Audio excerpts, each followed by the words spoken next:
Olá, meus amigos, vamos começando mais uma semana. Antes de entrar no principal conteúdo deste vídeo, se você está perdido no mercado financeiro e precisa de um auxílio individualizado, só entrar em contato no e-mail da descrição deste vídeo. Pela 11ª semana consecutiva, o IPCA, que é a inflação oficial, teve queda em sua projeção, agora está previsto 5,05% de IPCA em 2025 contra 5,17% em 4 semanas passadas. PIB está em 2,21%, dólar em R$ 5,60 e Selic nos 15%. Menor IPCA, menor pressão sobre a Selic. E a Brava Energia anunciou troca de diretor-presidente do conselho, do presidente do conselho de administração, desculpem. Saiu o Harley Scardoelli e entrou o Richard Kovacs.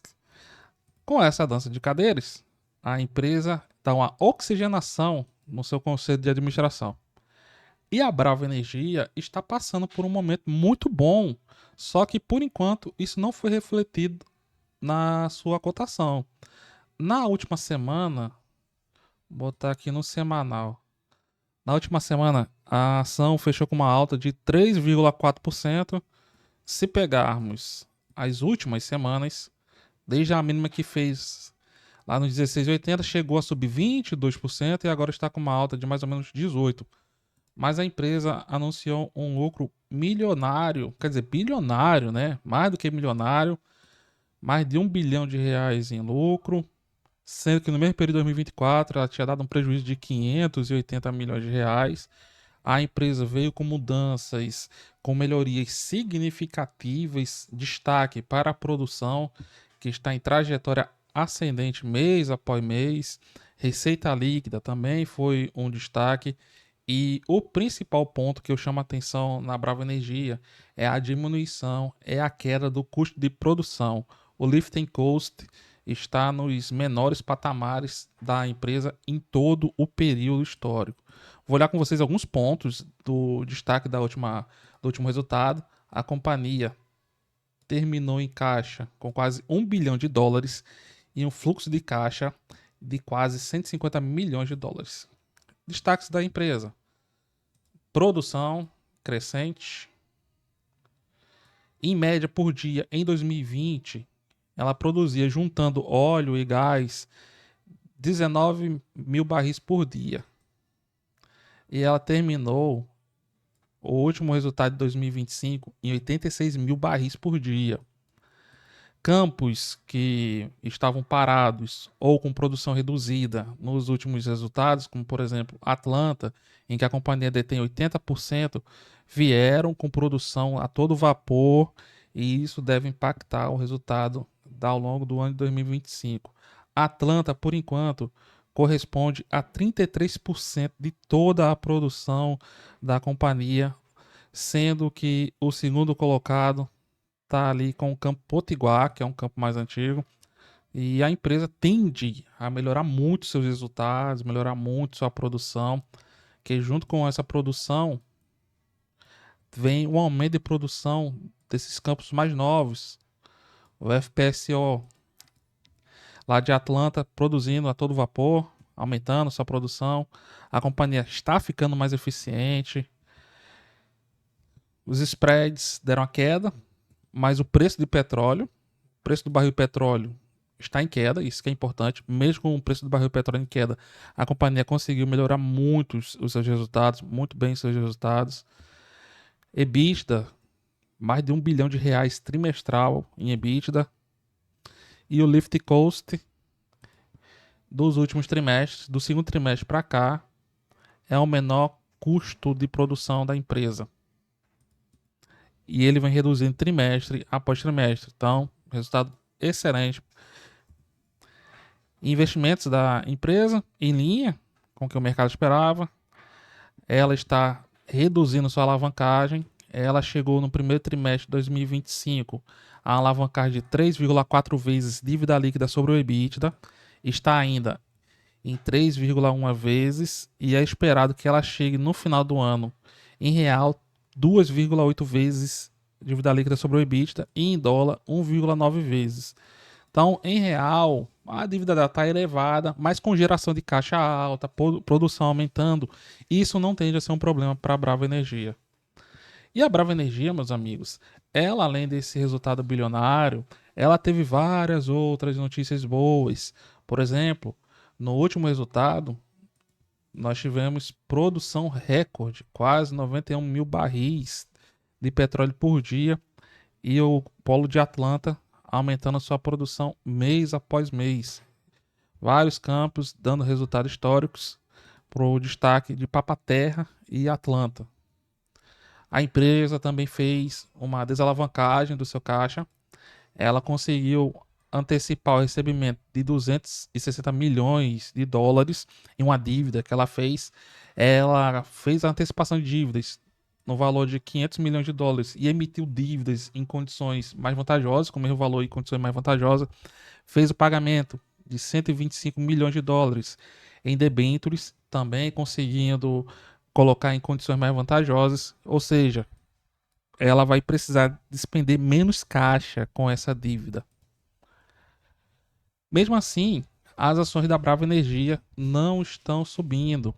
A companhia tem entre seus principais acionistas pessoas de peso. Então, tem pessoas que acreditam na Brava Energia. Bradesco é uma delas. Ela tem mais de 12%. Bloco Soma, 7%.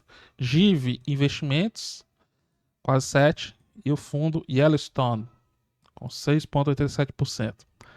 Seus executivos não têm do que reclamar, recebem muito bem, conselho de administração, menos de 6 membros, a remuneração total passa dos 35 milhões de reais, quase 36 milhões, mesmo salário da diretoria, e o total pago com os executivos chega lá na casa dos 108 milhões de reais.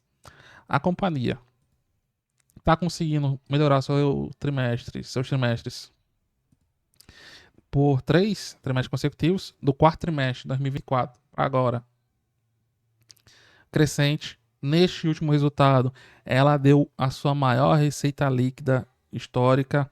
Vejam como até 2022 a empresa tem uma produção incipiente. 2022 para 2023 é que ela começa a aumentar bastante sua energia, sua produção energética, sua receita.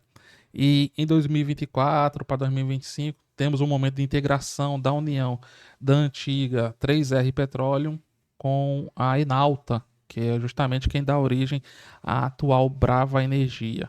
Quando pegamos os últimos resultados, o que é que nós vamos observar? Que em 2021 sua receita era de apenas 700 milhões de dólares, de reais, desculpem. É porque é muita moeda, você acaba confundindo. E nos últimos 12 meses, ela já passa dos 10 bilhões de reais. Os custos, eles tiveram queda no seu último resultado anualizado de 13%, o lucro bruto aumentou 26%, então a companhia conseguiu aumentar uma receita em 16% e crescendo lucro bruto e deixando as despesas controladas. Isso aqui é positivo. Só que por enquanto as suas ações não deram aquela animada. Temos o cenário de incerteza, produção de petróleo está aumentando e isso tende a impactar no curto prazo ações não só da Brava Energia, como de outras empresas do setor. Empresa, por exemplo, como Petrobras, que teve resultado distribuindo dividendos, fazendo um dividend yield acima de 2 dígitos, teve queda após resultado. Imagina a Brava Energia, que por enquanto está sem distribuir dividendos, ela tem uma política de investir em postos já utilizados, apesar de ter uma excelente oportunidade, uma excelente avenida de crescimento, mas não se compara, por exemplo, com ações como a Petrobras. A Petrobras está em outro nível, uma empresa muito maior, são empresas diferentes. Tanto que a Brava Energia está no grupo de empresas petroleiras júniores, petroleiras menores. Mas aqui, para uma empresa que está melhorando seu resultado trimestre após trimestre, o atual patamar de preço não é, vamos dizer assim, um patamar justo. Ela está no mesmo nível agora que estava, por exemplo, em maio de 2025, fevereiro, dezembro, novembro, está operando abaixo de níveis que chegou, por exemplo, aqui em março, abril, de janeiro para fevereiro também, sendo que nessas épocas os resultados estavam piores. Então não faz sentido a ação ser negociada aqui. Se ela chegar na sua região de máxima antes da integração com a Enalta, Brava Energia teria um potencial de valorização para voltar lá para uma região que ela tocou com muita habitualidade entre 2021 e 2022 e início de 2023, potencial de alta na casa dos 150%, se voltar a atingir a região dos R$ 50. E você, acredita na Brava Energia? Deixa abaixo no seu comentário. Se você não é inscrito, se inscreve, compartilha esse vídeo nas suas redes sociais. Se gostou, deixe seu like. Muito obrigado a todos, tudo bom? Nos vemos nas cenas dos próximos capítulos e até mais.